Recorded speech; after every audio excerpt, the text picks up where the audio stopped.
मित्रांनो, मी आहे महादेवीच किचन मध्ये आपलं स्वागत आहे। मी आज बनवणार आहे सुके बोंबलाची चटणी। चला मग बनवूया। आता सर्वात अगोदर आपण बोंबील घेतलेला आहे, बोंबलाला साफ करून घेऊ, ह्याचे तोंड काढून घेऊ बोंबीलचे आपण। चला मित्रांनो, बोंबील साफ झालेलं आहे आपलं, आता कापून घेऊया बोंबीलला। चला बोंबील कटिंग करून घेतलेलं आहे, आता भाजून घेऊ आपण। चला मित्रांनो, आपण आता बोंबील भाजून घेऊया तव्यावरती टाकून। तवा ठेवलेला आहे, तवा गरम झालेला आहे। थोडीशी बोंबील भाजून घेऊ, स्लो गॅस वरती। आता बोंबील भाजून झालेले आहेत, एक 5 मिनिटं आपण पाण्यात भिजून घेऊ बोंबीलला।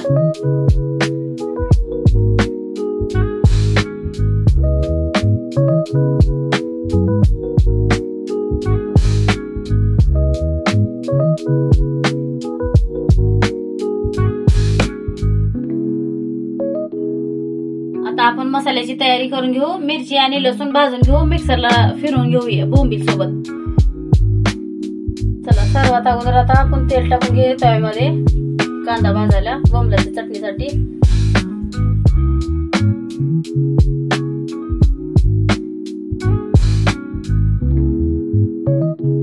अडीच पळ्यात तेल टाकलेले आहे, मोठे चमचे। आता कांदा परतून घेऊया आपण तेलामध्ये।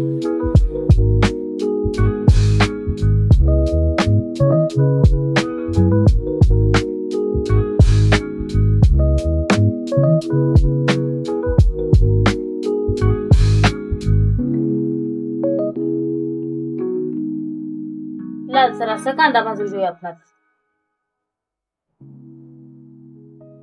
आता थोडेसे जिरे टाकून घेऊ, कांदा भाजून झालेला आहे। थोडे जिरे टाकलेत, आता थोडीशी हळद टाकून घेऊ, मिक्स करून घेऊ कांद्यामध्ये।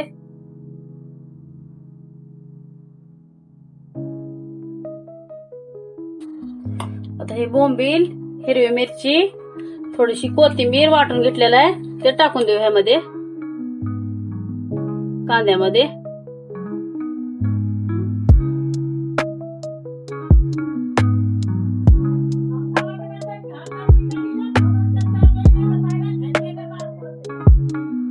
परत मिक्स करून घेऊ आता।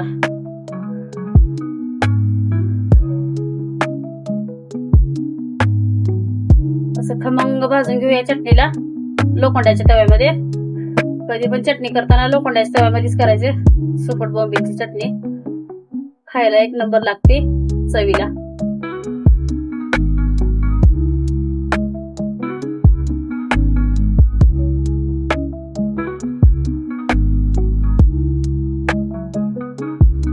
थोडीशी ठिसर ठेवायची बोंबील,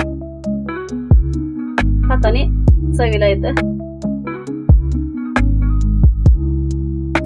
थोडस पाण्याचा शिंतोडा असं मारून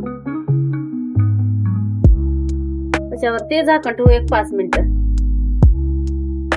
5 मिनिटांनी गॅस बंद करू।